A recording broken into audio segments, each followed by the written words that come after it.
What about the second issue? What's your concern? The modification, the setback on the bird's eye? This is. Yes.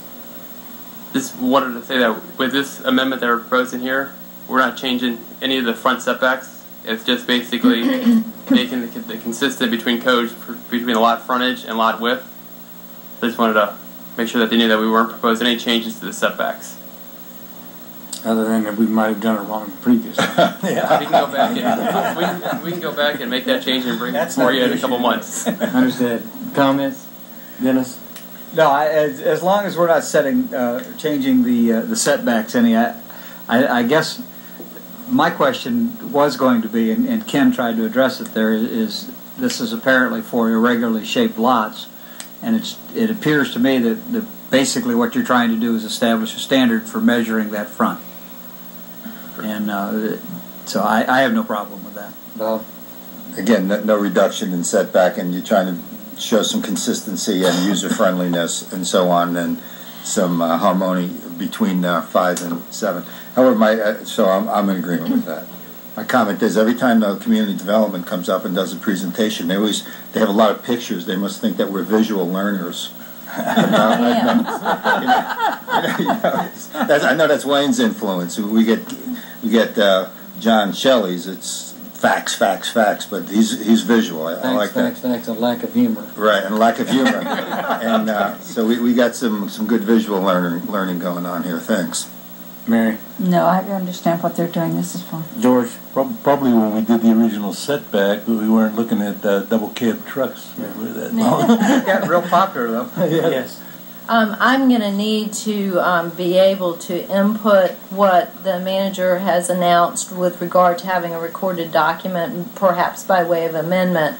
I need your direction on that, because I'm not sure that's in this ordinance. I wasn't party to the conversation that Jim and the manager had, so I don't have that incorporated to my knowledge. Yeah, that was involved with the whole staff, but that's why I'd like to get Mr. Morris on the record.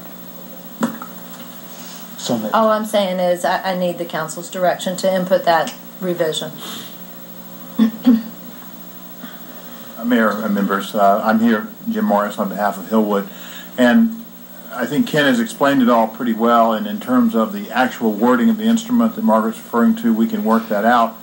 An important concept which was mentioned, but probably not given as much play as it needs to, is that in exchange for the additional coverage, there's actually funding that would come to the city towards building improvements in the city. In the instance of the PCA, where my client's properties are, there is the Grossi Field, and I think you've got a tentative plan for a youth football field to be built there.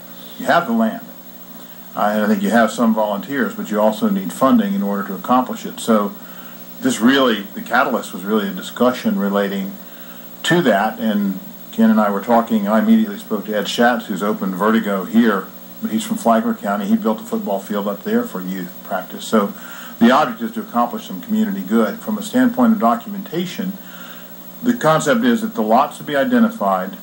My client sells lots in bulk to builders. Those builders would know what their coverage is. There's some adjustments that can be made in the purchase price so that it's funded. So we can identify the lots by subdivision lot number, which you already have because the lots are platted. What it does avoid, Councilman Steindorfer, is personal appearances each time somebody tries to do something. Instead, it's handled administratively.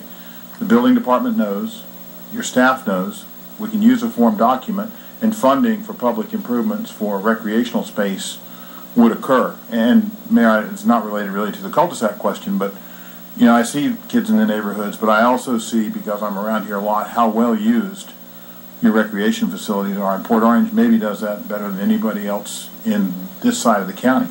So really talking about implementing more facilities there. And you've also got the new town concept to the west of 95 with Pavilion that kind of begins to put that in play. So that's what the overall concept is.